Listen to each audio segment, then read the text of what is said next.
جی programme breaking barriers میں آپ کی ہوسٹ عالیہ آپ کے سامنے، اور ہمیں آج ہمارے پروگرام میں جوائن کرے ہیں بیرسٹر حامد باشانی صاحب، سینئر پولیٹیکل انالسٹ۔ بیرسٹر صاحب، thank you so much for joining my show. شکریہ جی۔ سر، اس وقت نہ صرف یہ کہ پاکستان کے اندر تو کئی مسائل چل رہے ہیں، لیکن اسی کے ساتھ ہم دنیا میں بھی دیکھ رہے ہیں کہ کئی ایک بڑی خبریں، ڈیولپمنٹس جو ہیں وہ ہوئی ہیں۔ تو میں آپ سے 2 سے 3 خبروں پر بات کرنا چاہوں گی۔ سر، سب سے پہلے تو پاکستان کے اندر ایک گھمسان کا رن سوشل میڈیا اور میڈیا پر اس وقت پڑا کہ جس وقت ایک مدرسے میں ایک بچے سے زیادتی کی ویڈیوز اور خبریں جب وائرل ہونا شروع ہوئیں، اور اس کے بعد ایک بڑا جس کے ساتھ نام کے ساتھ عالم لگا ہوا ہے، وہ صاحب آئے اور اس کے بعد ان کو بچا کر لے گئے کہ دونوں بچ گئے کہ جی یہ جو ہے یہ انہوں نے، جو باپ تھا اس نے پہلے آ کے کہا تھا کہ ہاں یہ ہوا ہے، اور اس کے بعد پھر کیونکہ اس میں ابتسام الہی ظہیر اور ابو بکر معاویہ یہ جو کہ بڑے نام، تو بہت ہی آسانی کے ساتھ اس میں سے نکل گئے، لیکن کیونکہ اتنا زیادہ شور تھا تو اب پولیس نے اس کی کاروائی کو جاری رکھنے کا جو ہے فیصلہ کیا ہے، یعنی اس کو جو ختم کر دیا گیا تھا ان کی اپنی ہی پنچایت لگا کے، اس کو نہیں مانا جا رہا۔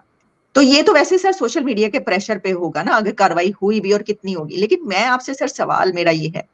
کہ ہم بہت عرصے سے یہ کہہ رہے ہیں کہ جو مدرسہ ہے اس کو بند کیا جائے، ریفارمز، یہ سب بہت ساری باتیں ہوتی رہی، لیکن ابھی بھی جو سچویشن ہے وہ یہ ہے کہ 40,000 سے زیادہ مدرسہ کہا جاتا ہے۔ کچھ دن پہلے انڈیا سے یہ خبر آئی کہ انہوں نے ایفیکٹولی جو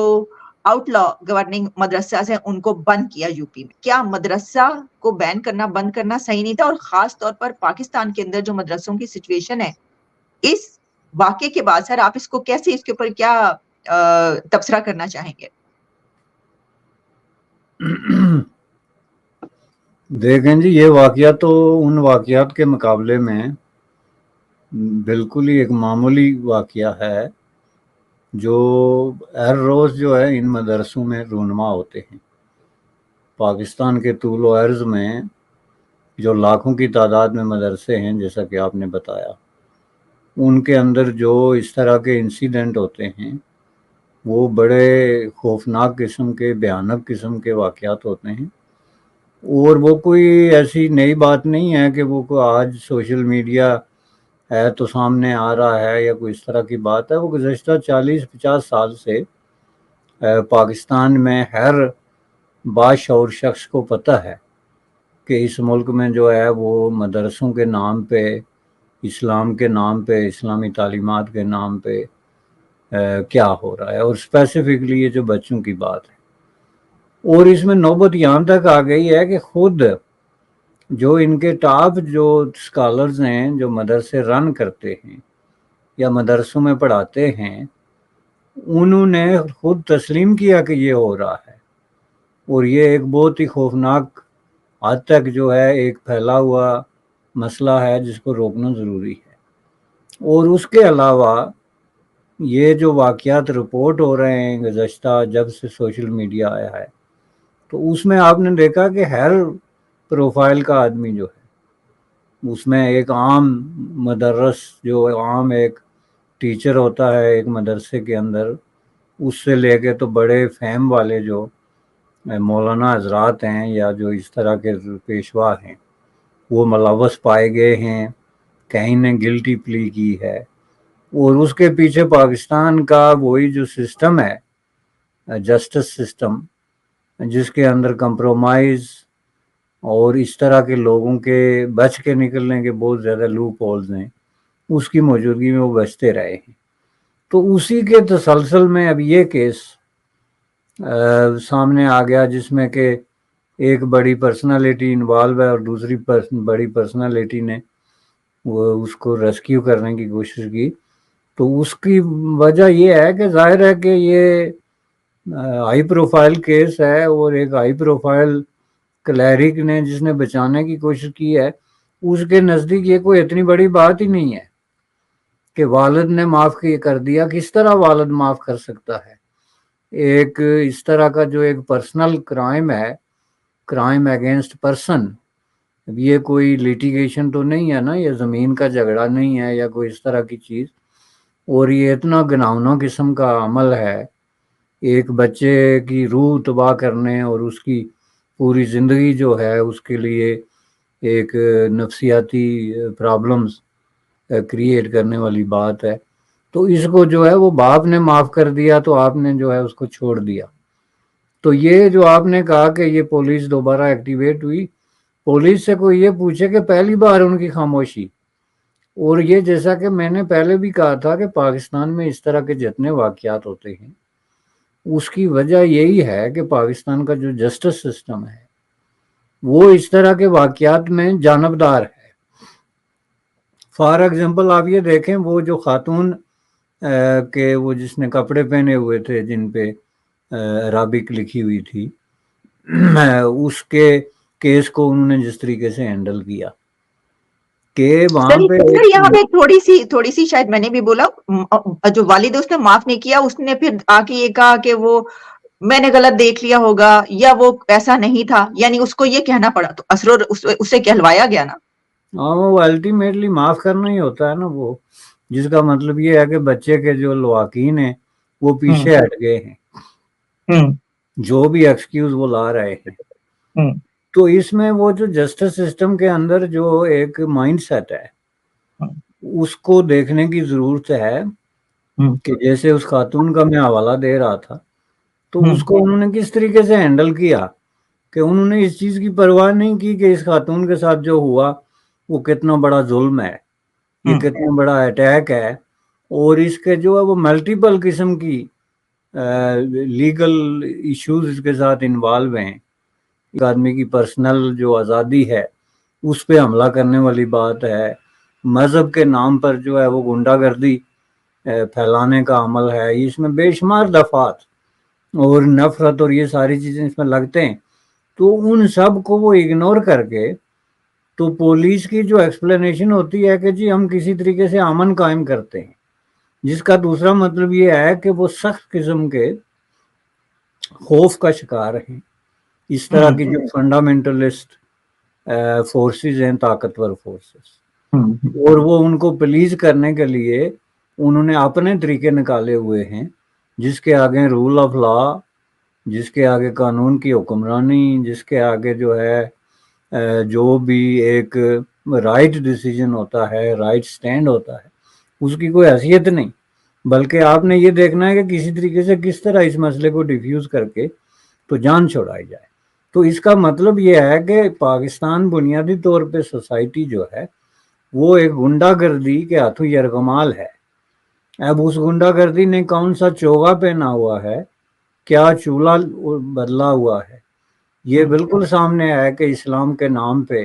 مسجد کے نام پہ، مدرسے کے نام پہ، تقدس کے نام پہ، علم کے نام پہ آپ جو ہے وہ اس طرح کے کام کرتے رہیں، یہ آپ نے ایک روپ دھار لیا ہے. تو یہ میں سمجھتا ہوں کہ یہ سب سے بڑا جو ہے وہ پرابلم ہے. تو پولیس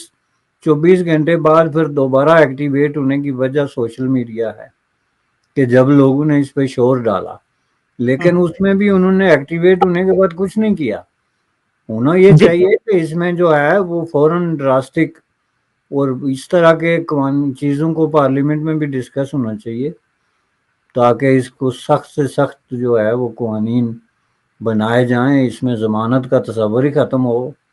اس میں بہت ساری چیزیں ہوں ایک، اور یہ تو وقتی کاسمیٹک قسم کے اقدامات ہیں. اصل مسئلہ جو ہے وہ مدرسے کا جو بروکن فرسودہ ڈھانچہ ہے اور جو سسٹم ہے، سسٹم آف ایجوکیشن ہے، اور جس طریقے سے سیکریسی کے پردے میں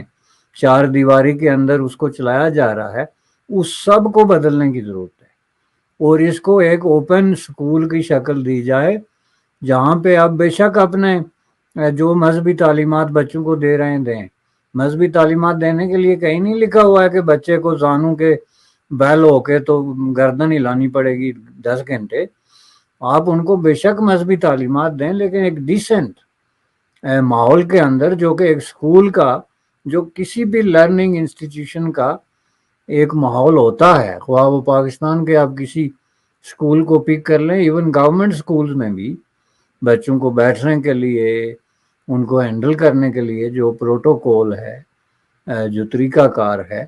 وہ جب تک نافذ نہیں ہوتا اس وقت تک اسلام کے نام پہ ان لوگوں کو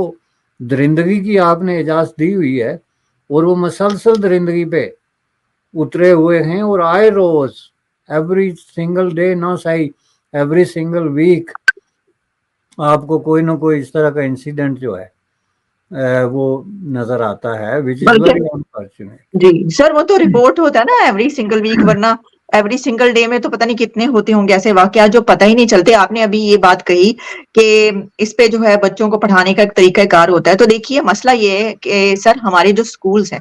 اس کے اندر بھی جو تعلیم دی جاتی ہے، جیسے کہ اب سوشل میڈیا پہ یہ شیئر ہو رہا ہے کہ پاکستان کی جو کتابیں ہیں، اب آپ اس میں سوشل سٹڈی، مطالعہ پاکستان، اسلامیات اور ہسٹری اٹھا کے دیکھ لیں تو اس میں آپ کو پتہ ہی ہے کہ کیا کیا جاتا ہے، کس طریقے سے ڈسٹورٹ کی جاتی ہے. کہ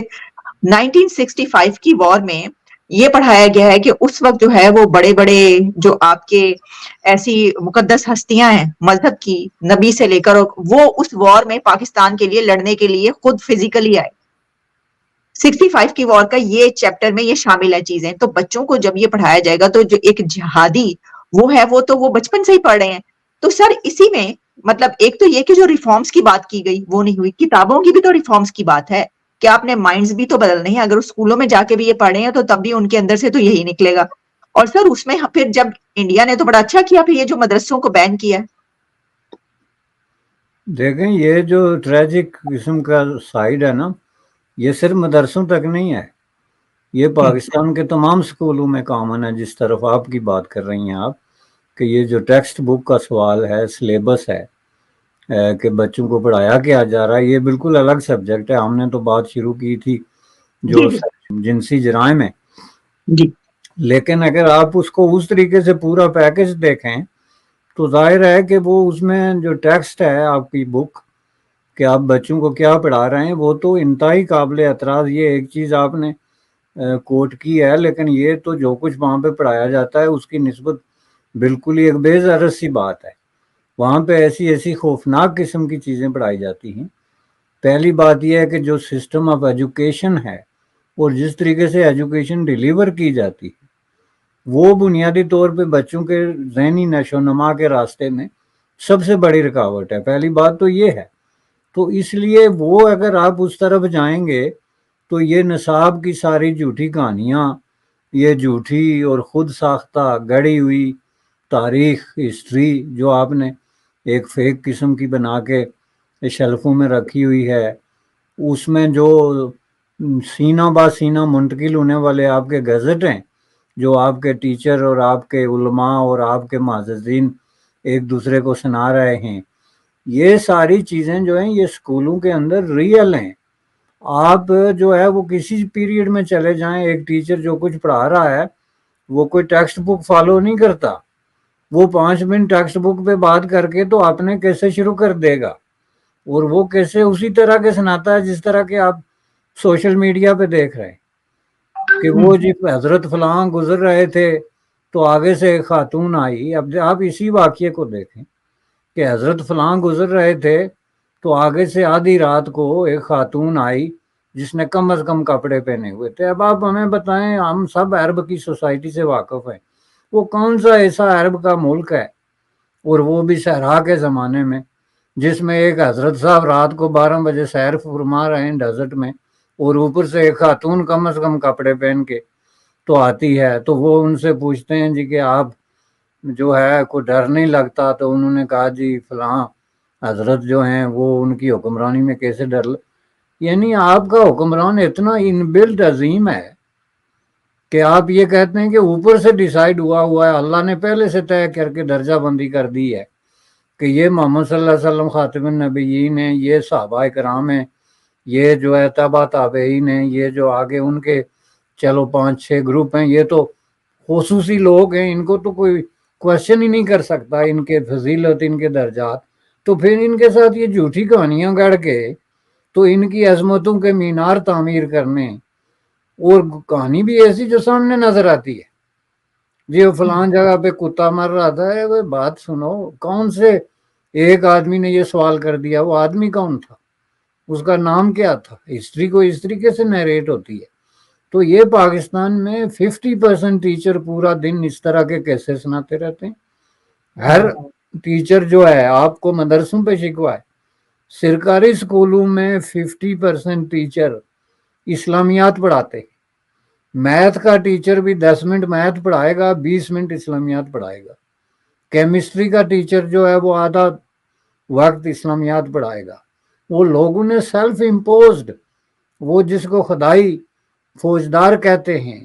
جنہوں نے کوئی ٹھیکہ لیا ہوا ہے اللہ تعالیٰ سے، وہ انہوں نے سیلف ڈکلیئرڈ قسم کا ٹھیکہ لے لیا ہے. ہر آدمی جو ہے وہ اس پروسیس میں لگا ہوا ہے. وہ مدرسے سے لے کے مکتب سے لے کے آپ کے ماڈرن سکولوں کے میں نے فارغ التحصیل لوگ بھی دیکھے ہیں. ممکن ہے جو ایچیسن ٹائپ کے سکولوں سے بھی پڑھ کے آئے ہیں، ان کی مینٹالٹی وہی ڈی جنریٹڈ، وہی یہ جو آدمی اس طرح کے کیسے جو میں نے آپ کو ابھی سنایا پہ بلیو کرتا ہے، اس کا مطلب ہے نا کہ اس کا مائنڈ جو ہے وہ کریٹیکلی تھنکنگ سے آ رہی ہے. وہ جو کچھ اس کو بتایا جا رہا ہے وہ اس کو عزم کر رہا ہے، وہ اس کو کوشچن نہیں کر سکتا، کیونکہ وہ اس کو عادت ہی نہیں ہے. تو اس طریقے سے اگر دیکھیں تو یہ جو کچھ بچے آپ کے مدرسوں میں ہیں، یہ میرے نزدیک دنیا کے مظلوم ترین قسم کے لوگ ہیں جو یرغمالی ہیں. ان کی ڈیفینیشن ہر اعتبار سے ایک یرغمالی کی ڈیفینیشن ہے جو بھوک، ننگ، غربت اور جبر نے مل کے تو ملا کے ہاتھوں یرغمال رکھے ہوئے ہیں. ان کے والدین نے، اب آپ ایک اور مثال پھر آپ کہیں گے میں آگے نکل گیا، ایک آدمی چوک میں کھڑا ہوتا ہے 10 بچے لے کے، وہ جی میرے 10 بچے ہیں، یہ جی مر رہے ہیں، رمضان ہے. ارے کوئی کسی ایک آدمی تمہیں ضرورت ہو تو اس کو ذرا پکڑ کے پوچھے کہ تمہیں کس حکیم نے بتایا تھا کہ یہ 10 بچے پیدا کرو، اور پھر ان کو لے کے تو کاروبار بناؤ اور چوکوں اور چوراہوں میں گھومو اور پھر ان کی بنیاد پہ جو ہے تم پیسے کماؤ. بالکل اسی طرح یہ مدرسوں میں جو بچے جاتے ہیں، جو والدین کہتے ہیں کہ ہم جی بچوں کی دیکھ بھال نہیں کر سکتے، ہم تو ان کو یہاں پہ ایٹ لیسٹ کھانا ملتا ہے. پاکستان میں جب تک یہ سسٹم قائم نہیں ہوتا نا کہ آپ بچہ تب پیدا کریں جب اس کی دیکھ بھال کر سکیں، ورنہ ریاست آپ کے بچے کو اٹھا کے لے جائے. ریاست اس بچے کی دیکھ بھال کرے جس طرح ترقی یافتہ ملکوں میں ہوتا ہے. جس طرح یہاں پہ جو ہے وہ فاسٹر ہومز کا اور شیلٹر سینٹرز کا طریقہ ہے. ایک ماں باپ ہیں، کوئی غریب ہیں، وہ بچہ پیدا کر کے سڑک پہ پھینک رہے ہیں تو آپ کہتے ہیں جی اللہ کی مرضی. What the hell is this؟ تو اس طرح تو ملک نہیں چلتے، نہ ریاستیں چلتی ہیں. تو وہ پھر اٹھا کے آپ ان کو پھینک رہے ہیں مدرسوں میں، اور مدرسوں والے آگے ان کے ساتھ جانوروں والا سلوک کر رہے ہیں. تو اس سوسائٹی میں یہ سوال کوئی کیوں نہیں اٹھاتا کہ کوئی ایسا قانون بھی بن سکتا ہے کہ آدمی اپنی استطاعت، اپنی کیپیسٹی، اپنی اوقات، اور میں پھر دہراؤں گا کہ اپنی اوقات کے مطابق بچے پیدا کرے. یہ نہیں ہے کہ ہر آدمی کو اجازت ہے کہ بچوں کی لائنیں لگا لو اور پھر ان کو اٹھا کے تو یا بھیک مانگو یا مدرسوں میں پھینک دو. اس کی باقاعدہ سزا ہونی چاہیے. باقاعدہ چلڈرن ایڈ سوسائٹی جس کو ہم کہتے ہیں ویسٹ میں، بچوں کی مدد کے لیے بنائی جانے والی تنظیم ہونی چاہیے سرکاری سطح پہ، جو جا کے بچوں کو اپنی کسٹڈی میں لے لے. اور اس طرح کے جو ہے خوابوں کی دنیا میں رہنے والے والدین جو بچے پیدا کر کے ریچ ہونا چاہتے ہیں، ان کا جو ہے تدارک نہیں ہوتا جب تک، اس وقت تک میں نہیں سمجھتا کہ یہ ملا، اب کتنے ملا جو ہیں ان کو پکڑیں گے. جب آپ نے بچے کو ابتدائی طور پہ ہی غیر محفوظ کر لیا، ابتدا سے ہی آپ نے اپنی رسپانسبلٹی سے ہاتھ اٹھا لیا، آپ بچے کو کھلا پلا نہیں سکتے، اس کی بیسک ضروریات پوری نہیں کر سکتے، تو وہ بچہ تو بے سہارا اور ایک سیدھا سادہ شکار ہو گیا. تو اس کے بعد کوئی ملا کیا کرے گا؟ کوئی بھی جس پہ وہ ڈیپینڈنٹ ہوگا اس کے ساتھ وہی سلوک کرے گا. تو اس لیے یہ بڑی انفارچونیٹ قسم کی بات. لیکن سر آخری اگر اس کے اوپر بات کرنا چاہوں گی کہ کیا، جیسے کہ میں دیکھ رہی تھی، ویڈیو آ رہی تھی، جاپان میں جو اسکول سسٹم ہے اس میں 5th 6th جو پرائمری کلاسز اس میں گریڈ ہی نہیں دیے جاتے، کیونکہ وہ کہتے ہیں کہ نہیں اتنے چھوٹے بچوں کی قابلیت آپ نہیں جان سکتے. اسی طریقے سے انڈیا سمیت کئی ایسے کنٹریز ہیں جہاں پر مذہب نہیں پڑھایا جاتا، چلیں ٹھیک ہے، وہ ہم کہتے ہیں کہ پاکستان میں کیسے سیکولرزم آ سکتا ہے، وہ تو توبہ توبہ پتہ نہیں کیا ہو جائے گا، لیکن مدرسوں کو بند تو کیا جا سکتا ہے. کوئی کیا اس ایک جو اب واقعہ ہوا، اتنا بڑا واقعہ، اس کے بعد کیا کچھ ایسا ہو سکتا ہے کہ مدرسوں کو بند کرنے کا کوئی قانون بنا دیا جائے؟ دیکھیں جی، پہلے جو آپ نے مثال دی نا، اس طرح بے شمار دنیا میں آئیڈیل قسم کی سچویشنز ہیں جس میں بچے پل رہے ہیں، بڑے ہو رہے ہیں اور بڑے انسانی قسم کے قوانین ہیں. یہ جو انسانی قسم کے میں نے کہا، اس کا مطلب ہے ہمارے ہاں غیر انسانی ہے، غیر انسانی ہیں یا ہے ہی نہیں. تو مدرسوں کو بند کرنا تو بہت آگے کی بات ہے، اس کے لیے بہت بڑی جرت، بہت بڑی ہمت اور بہت بڑی اخلاقی جو ہے نا سٹینڈنگ کی ضرورت ہے کہ آپ باہر نکلیں اور آپ کہیں کہ ہم یہ مدرسے بند کر رہے ہیں اس لیے کہ یہ ظلم اور جبر کے کارخانے بن چکے ہیں، یہاں پہ تشدد ہے، یہاں پہ بچوں کی عزت نفس اور ان کی ڈگنیٹی پہ حملہ ہو رہا ہے. تو یہ تو انسانوں کی بہت ہی ایڈوانس قسم کی سوسائٹی کی بات کر رہے ہیں. میں یہ کہتا ہوں کہ بند کرنا تو نیکسٹ سٹیج ہے. آپ پہلے جو ہے وہ ان مدرسوں کو ایک انسانی شکل دیں. تو یہ بھی بہت چلیں، ان کو کہیں کلیرک کو کہ ہم اس کو بند نہیں کر رہے، تم بھی ہمارے ساتھ آؤ اور ہم اس کو ٹرن کر رہے ہیں. دیکھیں، آپ نے انڈیا کی مثال دی، انڈیا میں بے شمار مدرسے ایسے ہیں جس میں ہندو بھی پڑھتے ہیں، یہ آپ کو پتا ہوگا. ہندو جو ہے وہ مسلمان مدرسوں میں پڑھتے ہیں، خصوصاً ویسٹ بنگال میں. اور اس کی وجہ کیا ہے کہ وہ مدرسے انہوں نے اسی مقصد کے لیے بنائے تھے، ایسے بے سارا بچے جو عام سکولوں میں نہیں پڑھ سکتے. لیکن انہوں نے کوئی اس کو ایز اے ٹول یوز نہیں کیا کہ یہاں پہ ہم صرف دہشت گرد اور ایکسٹریمسٹ اور اس طرح کے لوگ پیدا کریں گے، بلکہ انہوں نے عام جو نصاب تعلیم انڈیا کے اندر رائج ہے وہ پڑھاتے ہیں. اب جس جگہ پہ آپ وہی نصاب پڑھائیں گے جو حکومت پڑھاتی ہے، وہی ڈیسنٹ قسم کا ماحول دیں گے، تو اوپر سے بچوں کو اگر شیلٹر اور خوراک بھی مہیا کریں گے تو ظاہر ہے وہاں پہ تو ہر مذہب کا کوئی بھی آدمی جو کرسچن ہے پاکستان میں یا ہندو ہے وہ بھی آ کے پڑھ سکتا ہے. لیکن یہ جو بوچڑ خانے آپ نے کھولے ہوئے ہیں مذہب کے نام پہ، اور جس کو خود آپ کے مذہبی پیشوا تسلیم کرتے ہیں اور آن دا ریکڈ بیٹھ کے تسلیم کرتے ہیں کہ یہ تباہی اور بربادی کے نشانات ہیں اور ان میں بدلنے کی بہت بڑی گنجائش ہے، تو اس کے بغیر کچھ نہیں ہو سکتا. جی بھائی صاحب، اس ٹاپک پہ آپ نے بڑی سیر حاصل گفتگو کی، جس پہ کہ ہم نے کئی اینگلز کو اس پہ کور کیا، لیکن جیسا کہ میں نے کہا تھا کہ کچھ اور ڈیولپمنٹس ہیں اس کے اوپر بھی میں آپ سے بات کرنا چاہوں گی. ایک بہت بڑی ڈیولپمنٹ اس وقت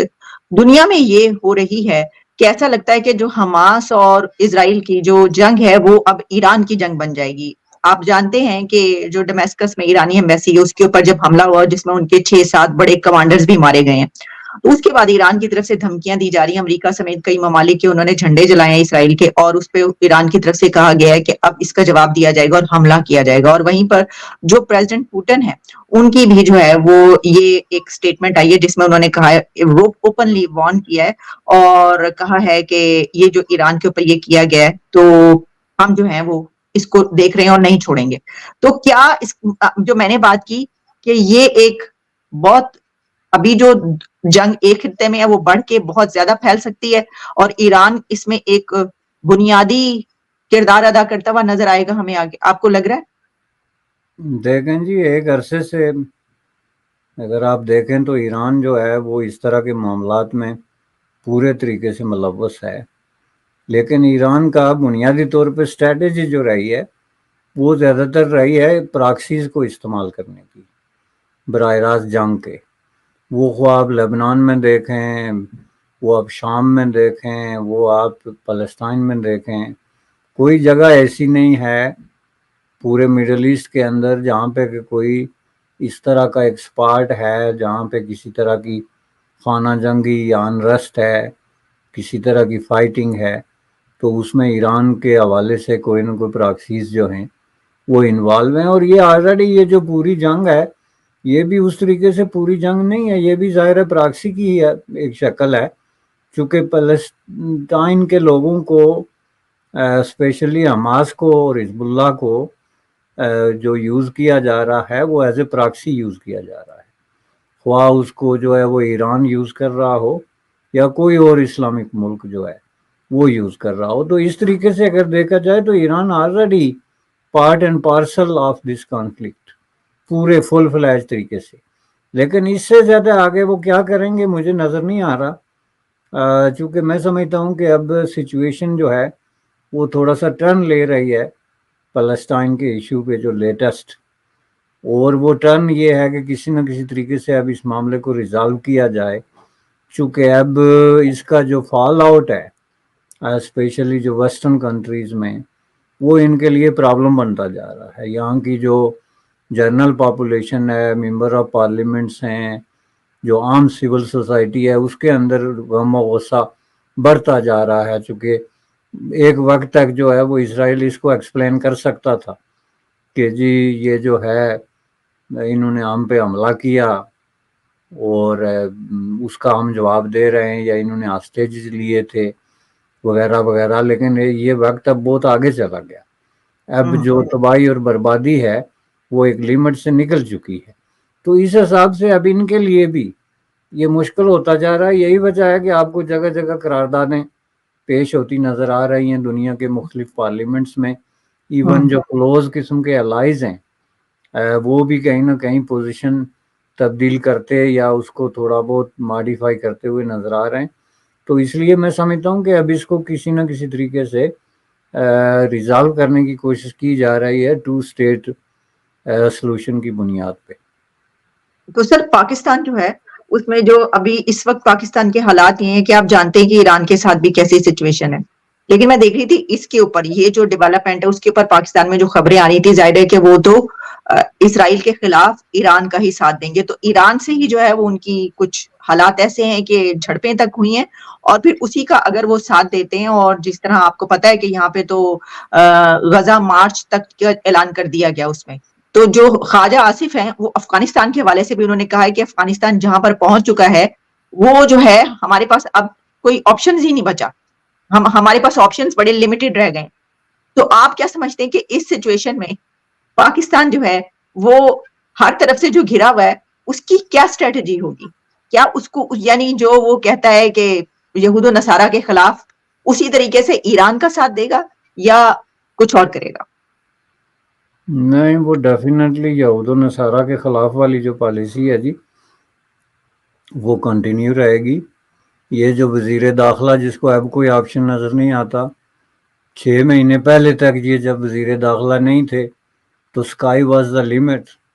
اور دنیا میں ہر مسئلے کا کوئی نہ کوئی حل کا آپشن موجود تھا. یہی تو بیماری ہے پاکستان کا، D generated politician, mentally D generated politician, D generated دانشور. اس کی ٹریجڈی یہی ہے کہ وہ پالیسی میکنگ کا جو تھاٹ پروسیس ہے اس سے باہر نکل چکے ہیں، اور وہ بہت مدت سے جو ڈکٹیشن لے رہے ہیں اسٹیبلشمنٹ سے، فارن افیئرز پہ، پڑوسیوں کے ساتھ تعلقات پہ، اس پہ نہ کوئی ان کی تھنکنگ ہے، نہ وہ کریٹیکلی اس کی پر کوئی نظر ڈال سکتے ہیں، نہ اس کا ان کے پاس کوئی اختیار ہے. That includes Afghanistan. تو اسٹیبلشمنٹ اگر یہ کہتی ہے کہ افغانستان کے حوالے سے ہمارے پاس کوئی آپشن نہیں ہے تو کوئی آپشن نہیں ہے. اس میں وزیر داخلہ یا کوئی اور شخص یا دفاع جو بھی ہے، وہ جو بھی وزیر ہیں جس بھی پورٹ فولیو وزیر ہے، دفاع، ڈیفense منسٹر، تو وہ یہ ان کی ڈومین سے باہر ہے. یہ ان کا کام نہیں ہے. پاکستان میں ابھی تک یہ اختیار جو ہے وہ پالیٹیشنز کو منتقل نہیں ہوا کہ وہ بھارت کے ساتھ تعلقات یا افغانستان کے ساتھ تعلقات تک کی بات کر سکیں. اسرائیل تو بہت آگے کی ایک کہانی ہے. اس پہ تو جو خود اسٹیبلشمنٹ کے بڑے بڑے باسز ہیں وہ بھی بات کرتے ہوئے جو ہے وہ کتراتے، جس کا مطلب یہ ہے کہ وہ ایک بند کمرے کی چند گنے چنے لوگوں کی ڈسکشن ہے اور وہی اس کے بارے میں ڈیسیجن کریں گے. ٹھیک. تو بیرسٹر صاحب بہت شکریہ آپ کے وقت کا. تھینک یو سو مچ. دوبارہ بھی آپ سے بات ہوگی. آپ کا شکریہ جی. Thank you.